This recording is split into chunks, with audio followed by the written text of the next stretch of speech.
Hi friends, ഇന്ന് ഗോതമ്പ് വെച്ചിട്ട് നമുക്കൊരു 4 മണിക്ക് അല്ലെങ്കിൽ ബ്രേക്ക്ഫാസ്റ്റ് ആയിട്ടും ഒക്കെ ചെയ്യാൻ പറ്റുന്ന ഒരു വെറൈറ്റി ദോശയാണ് ഇത്. ഞാനിവിടെ എടുത്തിരിക്കുന്ന 1 കപ്പ് ഗോതമ്പ് പൊടി, നമ്മുടെ വീട്ടിലെ ആളുടെ എണ്ണം അനുസരിച്ച് എടുക്കുക. ഞാനിവിടെ 1 കപ്പ് ഗോതമ്പ് പൊടിക്ക് 1/2 കപ്പ് തൈര്, പുളിപ്പ് അനുസരിച്ച് എടുക്കുക. പിന്നീട് നമുക്ക് ആവശ്യത്തിന് ഉപ്പ്, ടേസ്റ്റിനനുസരിച്ച് ഉപ്പ് കൂടി ചേർത്ത് കൊടുക്കാം. പിന്നീട് നമുക്കിതൊന്ന് ജസ്റ്റ് ഒന്ന് മിക്സ് ചെയ്തിട്ട് നമുക്ക് ദോശയുടെ ബാറ്റർ തയ്യാറാക്കുന്നത് പോലെ കുറേശ്ശെ വെള്ളവും കൂടി ഒഴിച്ച് നമുക്ക് നല്ല കട്ടയൊന്നും ഇല്ലാത്ത രീതിയിൽ നല്ലൊരു ബാറ്റർ തയ്യാറാക്കാം. അപ്പോൾ നമുക്കത് വെള്ളത്തിൻ്റെ അളവ് ഞാൻ പറയുന്നില്ല, കാര്യം ഗോതമ്പ് പൊടി നമുക്ക് ദോശയുടെ ആ ഒരു ബാറ്റർ എത്രയാണോ അതുപോലെ കലങ്ങി വരണം. അപ്പോൾ അതനുസരിച്ച് നമുക്ക് വെള്ളം യൂസ് ചെയ്യാം. നമുക്കിതിപ്പോൾ നന്നായിട്ടൊന്ന് മിക്സ് ചെയ്തെടുക്കാം. നമ്മുടെ ബാറ്റർ ഗോതമ്പ് കലക്കിയത് റെഡി ആയിട്ടുണ്ട്. ഇതിന് നമുക്ക് 1 മണിക്കൂർ റെസ്റ്റ് ചെയ്യാൻ വെക്കണം. 1 മണിക്കൂർ വെച്ചതിന് ശേഷമാണ് നമ്മൾ കുക്ക് ചെയ്യുന്നത്.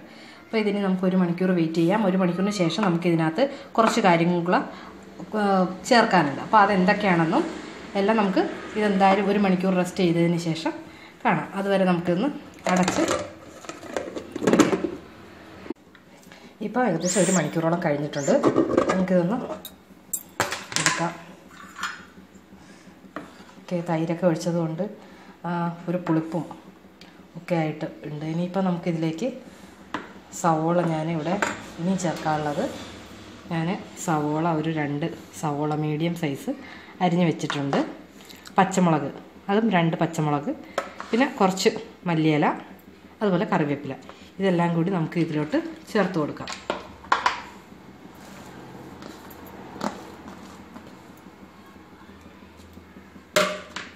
കൂടെ നമുക്ക് ചാറ്റ് മസാല, ഇപ്പോൾ മാർക്കറ്റിലൊക്കെ വാങ്ങിക്കാൻ കിട്ടും ചാറ്റ് മസാല. അപ്പോൾ ചാറ്റ് മസാല ഒരു 1/2 ടീസ്പൂണോളം ചാറ്റ് മസാലയും മഞ്ഞൾപ്പൊടി നമുക്ക് അതിൻ്റെ കളർ കിട്ടാൻ വേണ്ടിയിട്ട് 1/2 ടീസ്പൂണോളം ചേർത്ത് കൊടുക്കാം. ഇനി നമുക്ക് നന്നായിട്ടൊന്ന് മിക്സ് ചെയ്തെടുക്കാം. എല്ലാം കൂടി നന്നായിട്ട് മിക്സ് ആയിട്ടുണ്ട്. മഞ്ഞൾപ്പൊടി ഇട്ടതുകൊണ്ട് തന്നെ ഈ ബാറ്ററിന് ഒരു മഞ്ഞ കളറും കിട്ടിയിട്ടുണ്ട്. പിന്നെ ചാറ്റ് മസാല ഇപ്പോഴും സൂപ്പർ മാർക്കറ്റിലൊക്കെ അവൈലബിൾ ആയിട്ട് കിട്ടുന്നൊരു ഇതാണ്. അപ്പം ചാറ്റ് മസാല ഉണ്ടെങ്കിൽ അതിൻ്റെ ആ ടേസ്റ്റ് അപ്പോഴേ നിങ്ങൾക്ക് ക്ലിയറായിട്ട് കിട്ടുകയുള്ളൂ. ഇനി ഞാനിവിടെ ഒരു തവ ചൂടാക്കാൻ വെച്ചിട്ടുണ്ട്. നമുക്കതിലേക്ക് തീ കുറച്ചിട്ടിട്ട് ഒഴിച്ചു കൊടുക്കാം.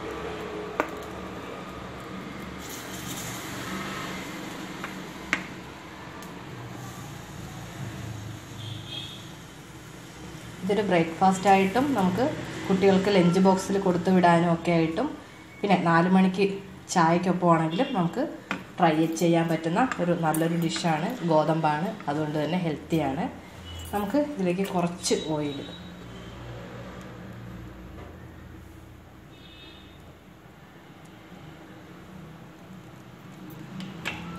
ഓയിലൊന്ന് ഒഴിച്ചു കൊടുക്കാം.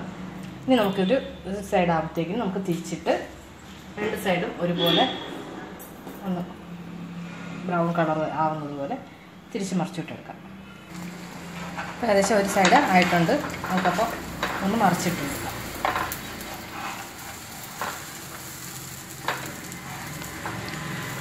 ഒരു മണിക്കൂർ നമ്മൾ വെച്ചതുകൊണ്ട് തന്നെ ദോശയൊന്ന് നല്ല മയമായിട്ടുണ്ട്. ഇതുപോലെ 2 സൈഡും, ഇതിപ്പം നമ്മൾ മഞ്ഞൾ ചേർത്തിട്ടുള്ളത് കൊണ്ടാണ് മഞ്ഞ കളർ. അപ്പോൾ അതൊരു ടേസ്റ്റുമാണ്, മഞ്ഞൾ ചേർക്കുന്നൊരു ടേസ്റ്റുമാണ്, അതുപോലെ ഒരു കളർഫുള്ളുമാണ്. കുട്ടികൾക്കൊക്കെ വളരെ, ഗോതമ്പ് ദോശ ഇഷ്ടമല്ലാത്ത കുട്ടികൾക്കും ഇതുപോലെയൊക്കെ ഒന്ന് ട്രൈ ചെയ്യുക. അപ്പം മുളകിൻ്റെ അളവൊന്ന് അഡ്ജസ്റ്റ് ചെയ്യുക. ഇതിപ്പോൾ ഞാൻ സ്പൈസി ആവാൻ വേണ്ടിയിട്ട് എരിവുള്ള മുളകാണ് 2 ഇട്ടിട്ടുള്ളത്. എന്നാലും വലിയ എരിവ് ഉണ്ടാവണമെന്നില്ല. ഞാൻ പറഞ്ഞതുപോലെ കുട്ടികളുടെ ലഞ്ച് ബോക്സിലാണെങ്കിലും അതുപോലെ അവർക്ക് സ്കൂളിൽ നിന്ന് വരുമ്പോൾ കൊടുക്കുവാനും രാവിലത്തെ ബ്രേക്ക്ഫാസ്റ്റ് ആയിട്ടും ഒക്കെ വെറും ഗോതമ്പ് ദോശയെക്കാട്ടിലും നമുക്ക് ഇതുപോലെ ട്രൈ ചെയ്യാവുന്നതേ ഉള്ളൂ. ഇതുപോലെ നമുക്ക് ബാക്കിയുള്ള എല്ലാം റെഡിയാക്കി എടുക്കാം. അപ്പോൾ ഞാൻ എല്ലാ ദോശയും റെഡിയാക്കിയിട്ടുണ്ട്. ഞാനിപ്പോൾ ദോശ ഉണ്ടാക്കിയിട്ട് ജസ്റ്റ് ഒന്ന് ചുരുട്ടി വെച്ചതാണ്. അപ്പോൾ എല്ലാവരും ഇത് ട്രൈ ചെയ്ത് നോക്കുക. 4 മണി പലഹാരമായിട്ടും ബ്രേക്ക്ഫാസ്റ്റായിട്ടും കുട്ടികൾക്ക് സ്കൂളിൽ കൊടുത്തുവിടാനും ഒക്കെ പറ്റിയ നല്ല ടേസ്റ്റി ആയിട്ടുള്ളൊരു നല്ലൊരു ദോശയാണ്. നല്ല വെറൈറ്റി ഗോതമ്പ് ദോശയെന്ന് തന്നെ പറയാം. അപ്പോൾ എല്ലാവരും ഇത് ട്രൈ ചെയ്ത് നോക്കുക. Thank you. ബൈ.